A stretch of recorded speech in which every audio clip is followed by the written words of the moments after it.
날이 저물었을 때 예수의 제자들은 바다로 내려가서 배를 타고 바다 건너편 가버나움으로 갔다. 이미 어두워졌는데도 예수께서는 아직 그들이 있는 곳으로 오시지 않았다. 그런데 큰 바람이 불고 물결이 사나워졌다. 제자들이 배를 저어서 10여리쯤 갔을 때였다. 그들은 예수께서 바다 위로 걸어서 배에 가까이 오시는 것을 보고 무서워하였다. 예수께서 그들에게 말씀하셨다. 나다, 두려워하지 말아라. 그래서 그들은 기꺼이 예수를 배 안으로 모셔들였다. 배는 곧 그들이 가려던 땅에 이르렀다.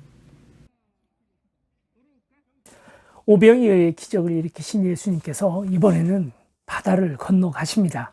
사람들이 자기를 잡아다가 왕을 삼으려고 하는 줄을 아시고 급히 피하는 식으로 이제 그 갈릴리 호수를 건너게 되는 거죠.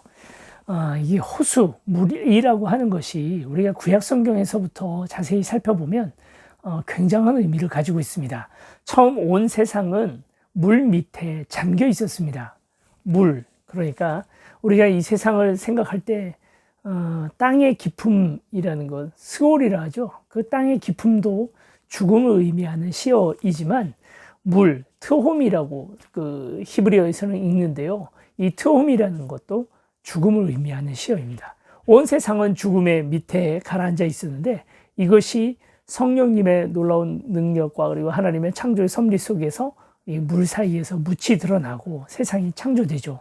노아의 홍수 이야기를 봐도 이 물 속에 가라앉은 세상, 그러니까 그것은 하나의 세례라고도 볼 수 있고, 그래서 그런 의미에서 이것은 죽음이다라고 그렇게 이야기할 수 있습니다. 또 있죠. 모세가 홍해바다를 갈라서 지나가는 것도 그런 의미를 가집니다.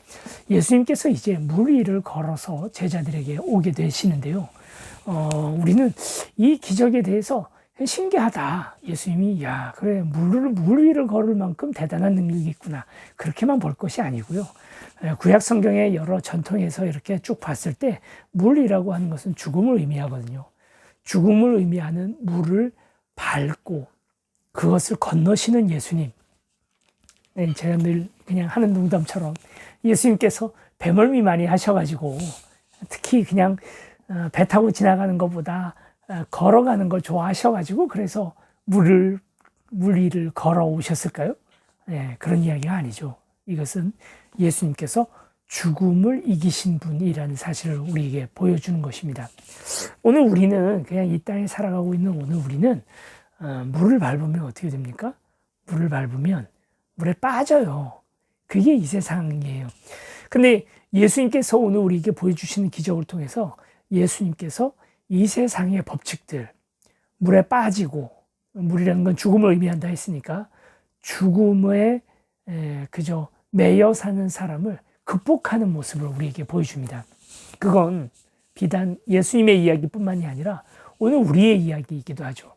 우리도 죽음이라고 하는 죽음의 문화 가운데에서 빠져가고 있다가 이제 그 문화를 죽음이라고 하는 것을 벗어나는 죽음의 관성을 벗어나는 그런 부활의 신앙을 가지고 살아가는 사람들이 바로 오늘 우리라는 것입니다. 그런 의미에서 나도 예수님처럼 물 위를 걷는 기적을 할 수 있을까? 아무것도 중요하지 않고요. 그거보다도 우리도 이 죽음이 우리에게 주는 공포, 죽음이 오늘 우리에게 주는 여러 인색함들, 죽을까 봐 두려워서 우리가 남에게 나눠주지 못했고 죽을까 봐 두려워서 오늘 우리가 불의에 한거하지 못했다면 이제는 이 죽음조차도 우리를 막지 못하는, 세상이 감당치 못하는 사람으로 거듭나야 하는 거죠.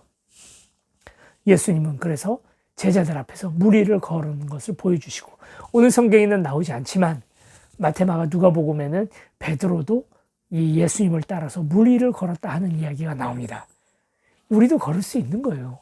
우리도 죽음을 이기는 삶을 살 수 있는 거예요. 죽인다 하는 공포에서부터 벗어나서 우리의 영생을 누리면서 이 땅을 살아갈 수 있다는 거죠. 여러분, 죽음은 아무것도 아닙니다. 물론 저도 두려워요. 죽을까 봐 무섭고 그런 마음들이 있습니다만 그러나 영생을 오늘 우리가 믿기에 그 죽음을 이겨서 죽음이 주는 공포의 권세가 아니라 하나님께서 오늘 우리에게 주시는 진짜 영생을 오늘 우리 누리면서 살아갈 수 있게 된 거죠. 예수님께서 제자들의 배 위에 올라오십니다. 그리고 엄청난 폭풍이 그 제자들을 삼켜 오려고 할 때, 죽음의 공포죠, 그것도 하나의. 그래서 그것 때문에 두려워 떨고 있는 제자들에게 폭풍을 향하여 꾸짖으시고 잠잠하라고 명령합니다. 그랬더니 폭풍이 잠잠게 됐다는 거예요. 여러분 한번 생각해 보세요. 세상에 통제가 안 되는 그런 사람들이 있죠. 하나님의 통제를 받지 않는 존재들. 누구죠? 우리는 물이라고 하는 것이 아까 죽음의 시어라고 얘기를 했고, 하나님의 어떻게 보면 통치에서부터 벗어나는 그런 이미지를 구약 성경에서부터 가지고 있었는데, 정작 물은 예수 그리스도의 통치에 순종합니다. 주님께서 말씀하시니까 물은 잠잠해졌어요. 그럼 통치를 못 받고 있는 건 누군가요? 예수님의 통치를 받지 않고 있는 존재가 누구죠? 욥기에 보면 사탄조차도 하나님의 통제 가운데 있거든요. 유일하게 온 우주 만물 가운데 하나님의 통치에서 벗어나 있는 존재가 저와 여러분 아닙니까? 우리가 순종이 안 돼요. 제자들이 놀란 건 저가 누구이기에, 예수님께서 도대체 어떤 사람이기에 저 바람과 파도조차도 순종하는가? 왜 우리는 순종을 못해요? 왜 우리는 그분 말씀대로 못 사나요? 왜 우리는 몰아치는 폭풍보다도 더 심각한 죄의 폭풍 가운데 있느냐는 말이죠. 오늘 내 마음을 한번 돌아보고 그 폭풍 가운데에서 구원을 받는 저와 여러분들이 되기를